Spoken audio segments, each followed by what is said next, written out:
I have the privilege. For those who don't know me, I'm David Brawn. I'm the publisher of Estates at HarperCollins. And as Simon Bragg said earlier, I don't have the privilege often enough of working with live authors. And the current trend in publishing to revisit authors who are no longer with us and extend their work with continuation gives me a perfect excuse to add some more authors to my list. And the most recent of those, as you heard earlier today, is Stella Duffy. Stella I had not met until I had the opportunity, having seen some abandoned chapters of a Ngaio Marsh novel, to find a New Zealand author, which is what I really wanted, to carry on that novel and complete it. And everybody I met when I talked about this problem said, "Oh well, Stella Duffy's your person. She's steeped in theatre. She writes in an engaging and literary manner, whatever that is, and will provide a perfect match." And sure enough, she's going to do that. And I'm really privileged on the day that her OBE has been announced, to have her here with us today. I'm sure she really ought to be somewhere else drinking champagne. So she's going to come and talk about certainly our passion, and I hope it's going to be one of yours, Dame Ngaio Marsh. Thank you.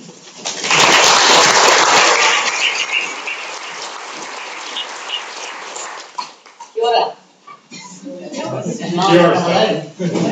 Tēnā koutou, tēnā koutou, tēnā koutou katoa. That's hello to more than 3 of you. Repeat after me.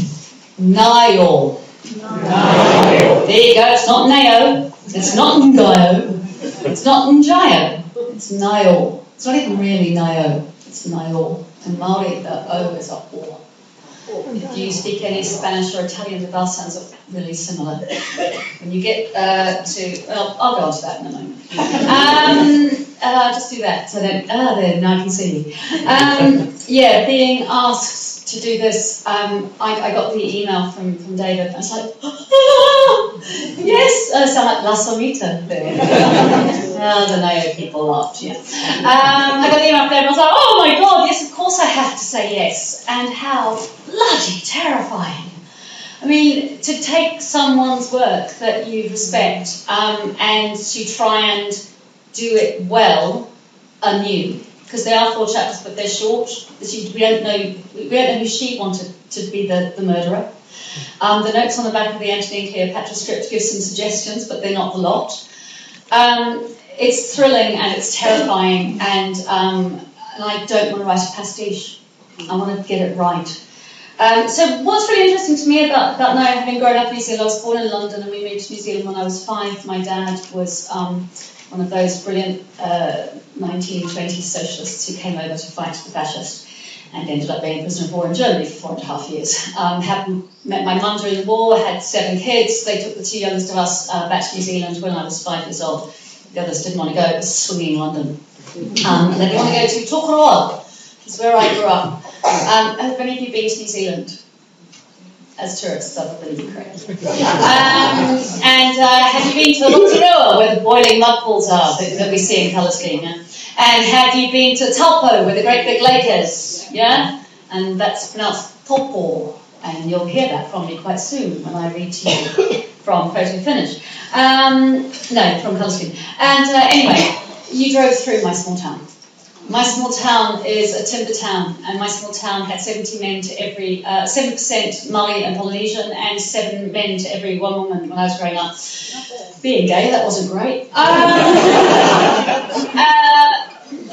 But what my small town gave me, and one of the things that I'm really thrilled to, as I revisit Marsh's work, what that gave me was the great privilege of growing up in a oral storytelling culture, because the Māori, Samoan, Cook Island, Niuean, Samoan, those of you who care about rugby, it's not Samoa, it's Samoa. See, I'm just going to lecture on language. And it gave me the privilege of growing up in an oral storytelling culture, in a multicultural culture before multicultural was trendy. And that privilege meant that when I came to read Ngaio's work in the 80s, I was a bit like, she's all posh, isn't she? And she doesn't really know what she's talking about, because of course I was an 18-year-old who thought I knew everything. And then I came back to her in my 30s, and I realised that actually what she was doing was kind of astonishing, some of the writing, particularly about Māori and about Māoritanga. Māoritanga is Māori culture. She actually uses the word Māoritanga at a time when people in New Zealand weren't regularly using it unless they were Māori. Her understanding of the two cultures, of the imposed white culture and an indigenous Māori culture, is massive. But of course, at the same time, I was being a would-be actor and a would-be theatre director and a would-be writer, but I grew up in my small timber town, and I'm from a council estate in South East London, and you don't call yourself a writer until you've got your name on at least 5 books if you've got my background. So what I want to do is I want to share with you just a few scenes of her work that I think really exemplify why it's really important that we understand her both as a theatre director and as a writer. Because in New Zealand, in particular, where she established the Court Theatre in Christchurch, where her damehood was for her services to the arts, yes, but it was for her theatre work rather than her writing work. Can I get you some water, the choking person? Are you okay? Mm-hmm. Do you want some water? I have some. Oh, okay. There's Thank some you. right there. Still that glass. Thank you. You're welcome. No deaths in the front row here. Because we all know who did it, right? So you're all facing that way. Okay, so, well, where was I? Oh, God, I don't know. Theatre, that's it, yes. Okay, so, she trained, however, as an artist. Did you know that? Yeah, those of you who go, how does she know so much about art when she's writing about Troy? She went to art school. She's working in the mornings and going to art school in the afternoon and evenings. There's some brilliant stuff in her biography, Black Beach and Honeydew, which is also a HarperCollins book too, right? It is? Yeah. It was written in 65 and revised in 81, so it's still not quite as, give us the juice, Ngaio. Come on, tell us why you're buried with the companion. It doesn't have all of that stuff in it, but she does talk quite poignantly about her desire to be an artist and not becoming one. Let me share this bit with you. This is in 65. This is writing about herself in her late teens. It had never occurred to me that I would attempt to be anything else in life but a serious painter. There was no question of looking upon art as a sort of obsessive hobby. It was everything I knew: hope and despair, hesitancy, brief certitude, and very occasionally that moment when one thinks, how did the fool who is I do this? Isn't that beautiful? Someone going, oh my God, I actually did something that works. When any of you who make creative work, we know that 99% of the time we're thinking we're rubbish, but we have to send the work out anyway, or there's a deadline, or someone wants to buy it, and we're lucky enough that happens. But occasionally what we do works. How did the fool who is I do this? I trained myself to become so conscious of the visual element that I could scarcely look at anything without seeing it in terms of line, mass, or colour. I find it impossible now to form any idea of my work as a whole. I think that perhaps it had been a kind of vigour which may have been an unconscious expression of my sense of theatre. Before she knew she was a theatre maker, she was an artist who wasn't quite living up to as much as she wanted to, and kind of fell into theatre instead. And so, for a start, I want to share a bit with you from Vintage Murder. There's a whole bunch of reasons to love Vintage Murder, not least those of you who've been to New Zealand. Have you been on the Raraimu Spiral? Yeah, the train? Yeah, it's cool, right? And also, there's a great bit in it where, it does exactly what you think it might do. You see what's going on over there from another train carriage. It's rear murder, fussing trains. But this, however, is later on in the book. And we've got Alan just about to get the juice from Carolyn. She's just about to tell him everything. She thinks that he's been thinking one thing and she's thinking another. But he goes for a walk, as in so often in Ngaio Marsh's work, he goes for a walk in the bush. And when I say bush, those of you who know Australia might think, I mean an Australian kind of bush, which is sort of sparse and spindly. New Zealand bush really is that, yeah? It's deep, it's dense, it's lush, and it has a real smell, right, Craig? It's got a smell, and the smell of bush is just astonishing. This is, and what she does as well, I think, really interestingly, obviously I'm having to think about this a lot right now, is that she goes into Alan's head quite a lot in order to give us the outsider's view beautifully, but also it's an outsider who loves the land he's looking at. He jumped lightly to his feet and without another word strode up towards the little gorge where the bush came down to the lip of the stream. He turned uphill, and after a short climb he entered into the bush. It was all that remained of a tall forest. Boles of giant trees stood like rooted columns among the heavy green underbrush and rose high above it into tessellated clusters of leafy green. Dull and light were the tree ferns, light and dull, I've got that wrong, and I really want you to hear it right, because it's a beautiful repetition. Light and dull green were the tree ferns, light and dull green the ferns underfoot. There was something primal and earthy about this endless interlacing of greens. It was dark in the bush and cool, and the only sound there was the sound of trickling water finding its way downhill to the creek. There was a smell of wet moss, of cold wet earth, and of the sticky sweet gum that sweated out of some of the tree trunks. Alan thought it a good smell, clean and pungent. Suddenly, close at hand, the bird called again, a solitary call startlingly like a bell. Then this unseen bird shook from its throat a phrase of notes in a minor key, each note very round with something human in its quality. The brief song ended in a comic splutter. There was a sound of twigs, then the call rang again and was answered from somewhere deep in the bush, and back in the silence came the sound of running water. To Alan, standing there, it suddenly seemed absurd that he should have withdrawn into such a place as this, to think of criminal investigation, and to allow a woman time to recover from the effects of her own falsehoods. It was an absurd juxtaposition of opposites, the sort of thing a very modern poet might fancy. A couple of lovely Marshisms there. One is commenting on modern art, of any sort, modern writing, modern art, and the other one is sound. There's a lot of sound in her work. Yeah, she writes about sound. And the other thing is the theatricality bit here, is it's Hamlet, over here, looking and thinking. She goes on to say he lights his pipe and thinks about it. Looking and thinking and looking over here at the scene, yeah? This is Hamlet at the side of the stage, looking over here at Claudius and Gertrude and telling us a little bit. She does this all the way throughout her stuff. Not, I don't think, heavy-handedly. I think you'd have to be looking for the theatrical motifs in it to see it, but they are definitely there. I like this bit, which is very, again, a very Marshist. He lit his pipe and leant against the great column of a tree. Now, to a New Zealander, that's probably a cully. Yeah, massive trees. We don't know for sure, but probably.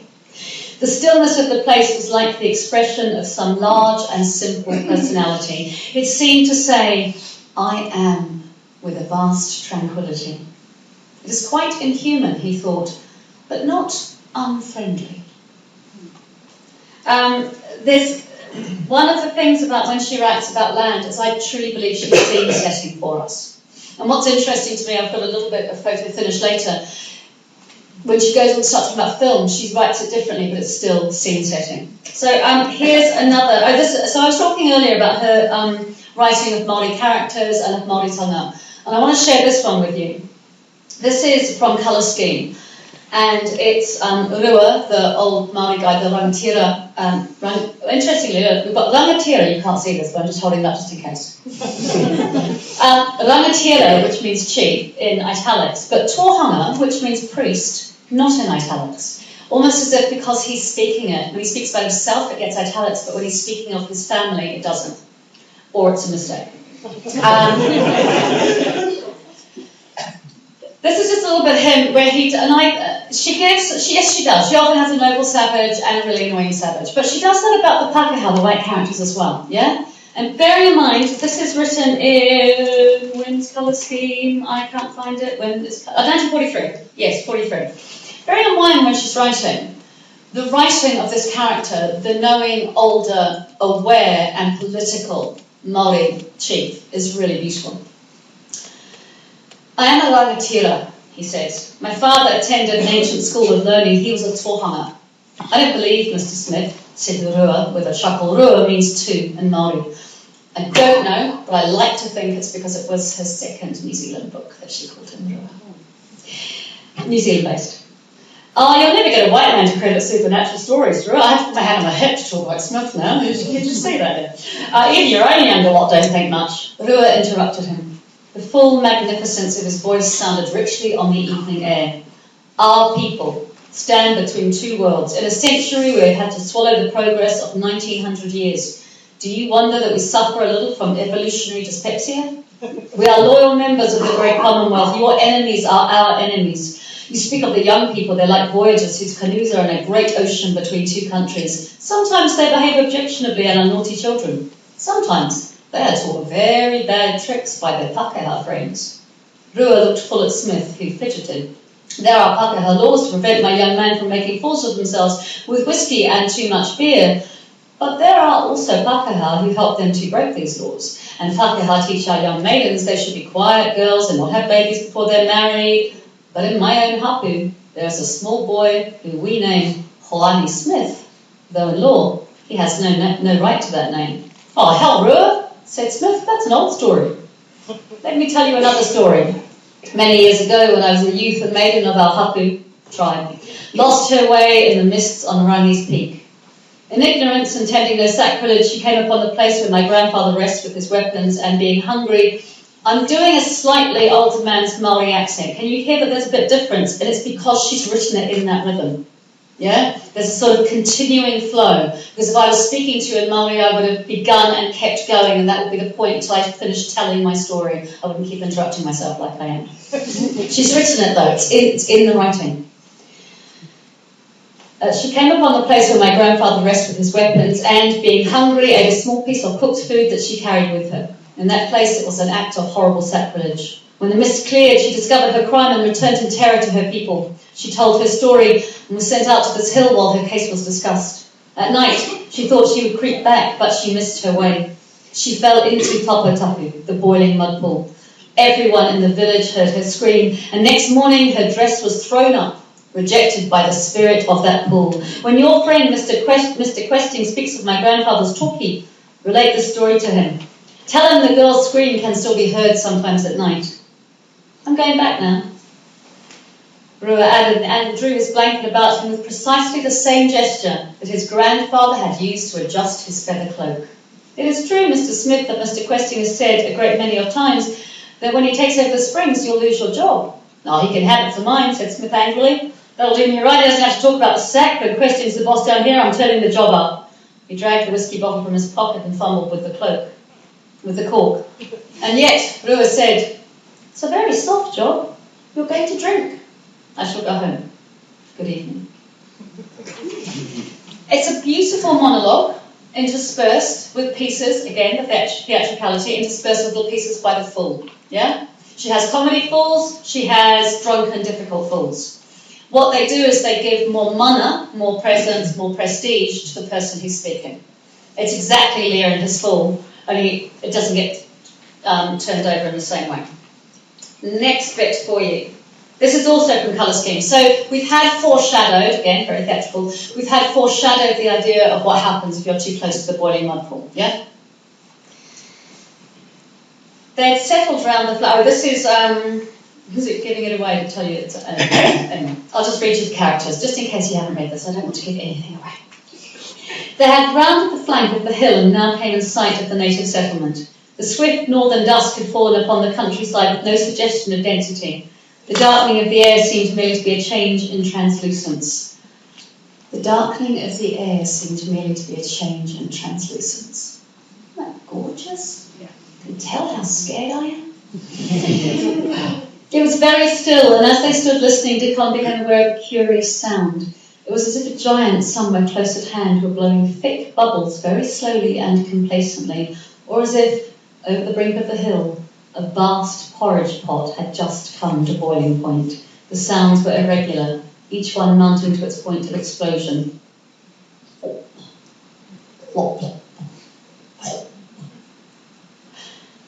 They walked on, and presently through the soles of their feet received a strange experience. The ground beneath them was unsteady, quivering a little, telling them that, after all, there was no stability in the earth by which we symbolise stability. They moved across a skin, and the organism beneath it was restless. See, that's my bit of New Zealand, not the South Island bit. But look, I mean, genuinely, it's like that, right? For those of you who haven't been there, you're walking here, and there's the boiling mud. And I know people who've fallen in, and it wasn't, they weren't apocryphal stories, they did happen in my childhood. One more, and then I'm going to go to some questions, because I think that you might want to tell me things that I need to know. Or you might want to ask things, or something. Okay, I was going to read you a bit of photo finish, but I'm going to read you this instead. I might fit them both in. By the time she gets to Dyed in the Wool, she is being more graphic and more daring, I think, than many of her contemporaries, and I think it's exactly because Dyed in the Wool was published in 1945. This is a woman who wrote of how it was being a teenager during World War I, that there were no fit men left in New Zealand. They were either broken by the war, or the ones who weren't broken didn't come home on leave, it was too far to come. By the time 45 is coming, there are, again, no fit men in New Zealand, of two generations now. And the ones who are well are my dad, often a prisoner of war camp on the other side of the world, who left weighing 5.5 stone, and he wasn't even a Japanese prisoner. And also, the thing to say about that is that VE Day might have happened, but VJ Day happened quite a long time after. And there was a real sense in New Zealand at the time of what the hell are they doing celebrating in New Zealand when we are still fighting a war here. A real fear, too, that it wasn't going to be over and that maybe Europe was going to leave them after they'd gone to Europe for them. So there they are in the storeroom, about to open up the bale. Thank you. Get your lung full of that, said the storeman, straightening himself. It's something chronic, try. Mr. Joseph said, I get it from here, thanks, I can't understand it. It's not bellies in that pack either. Bellies smell of it, nothing to touch this. He opened his cigarette case. Have one? Oh, tell Mr. Joseph, don't mind if I do. It's not so good, this bomb, is it? It's coming from inside, all right. They must have bailed up something in the press. A rat. You will have your rat, sir, won't you? Let's have some of that wool out, Mr. Joseph glanced at his neat worsted suit. You're in your working clothes. The storeman pulled at a tuft of wool. He moved away to the end wall. Sammy Joseph looked at the rent in the bale, reached out his hand and drew it back again. The storeman returned wearing a gauntlet and canvas glove on his right hand and carrying one of the iron hooks. Oops, leave a picture of that. Carrying one of the iron hooks, they're massive, right? Used for shifting wool bales. He worked it into the fissure and began to drag out lumps of fleece. Oh, phew, whispered Sammy Joseph. I'll have to hand it to you in one respect, sir. She's not dead wool. Mr. Joseph picked a lock up from the floor and looked at it and dropped it. He turned away, wiped his hand vigorously on a bale. Oh, it's frightful, he said. It's an almighty stench. What the hell's wrong with you? The storeman had sworn with violence and extreme obscenity. Oh, I'm touching something with the hook. The storeman nodded. I won't look anymore. Well, why not? I won't look. What the hell is the Mountain Club? I know that. What of it? Don't you read the papers? Sammy Joseph changed colour. You're mad, he said. God, you're crazy. Oh, it's 3 weeks, isn't it? And they can't find her. I was in the last war. I know what that stinks of. Flanders. Oh, go to hell, said Mr. Joseph, incredulous but violent. What do you think you are, a radio play or what? The storeman plucked his arm from the bale. Lots of fleece was sticking to the canvas glove. With a violent movement, he jerked them free and they lay on the floor, rust-coloured and wet. Yeah, I'll do that. What's astonishing is how forensic she is on this. Okay, so we've got 3.5 minutes. Give me your questions or your best tips on not screwing up the Ngaio Marsh. Anybody got a question? Thank you. Of all the books set in New Zealand, which one is your personal favourite? I've never really read Ngaio Marsh, and I'm just wondering where to start, because this looks fantastic. Oh, well, I have to say, this is really interesting. If you think you like the South Island, plains and mountains, go with this. If you think you'd like the North Island, a bit warmer, bubbling pools and a bit more Māori-tanga, go with Colour Scheme. But personally, my favourite's Vintage Murder, so that doesn't really help you at all. I really like Vintage Murder because Alan is so on the edge of himself there. He's not quite as in control as he often is, and he can tend towards the smarm. So it's quite good when that rug's pulled up from under him a little. But if you don't know his character, don't start with that. We've got 2 minutes. Yes, right in the middle there. Which is interesting as a theatre director, the way her books are structured. You often have a series of interviews in the middle where people sort of go through what they did. Yeah. And it's not unlike a theatre director going through rehearsals. Yeah. Let's do it again, maybe we'll see something different this time, maybe we'll see something different this time. And then, of course, you get the perfect outcomes. Yes. I think also what that often is that because she was such a fan of the 3-act structure, despite the fact that she was a Shakespearean, which has a 5-act structure, which can anyway be a bit of a prologue and epilogue, actually, I think that what that was intended in the first place is for when the people are shuffling and about to go to sleep and have a little nap. So that you don't really need it all. You only need it if you're trying desperately to follow all of it. In theatre, I mean. But you try desperately to follow all of it. Because I didn't get on to photo and finish, I'm going to give you that anyway. It's got a lovely lake. It's a beautiful lake. And what's really nice about it is it gives those of us who haven't been following, because there are often a lot of characters, a time to recap. Those who are really brilliant at following everything, they can leap forward to the next bit. So either way, I think it's useful. But thank you, I'll make a note of making sure to put that in. One more, we've got time for one more. Yes, she had a very long career, about 50 years, I think. I read one of her later books once, and unexpectedly Alan starts talking about Dick Emery, so you realise it really was a long time. So my question is, when will your book be set? Well, because she's already done the first 4 chapters, it is set during the war, and it is set in New Zealand, and it's set in a hospital. Okay. It's a hospital. It's called Money in the Morgue. It's got a title. She gave it a title. This isn't the end of her life. She just didn't finish it. I hope I'm not going to find out why. With that, thank you all very much, and please welcome David Brawn and John Curran to talk about the Collins Prize.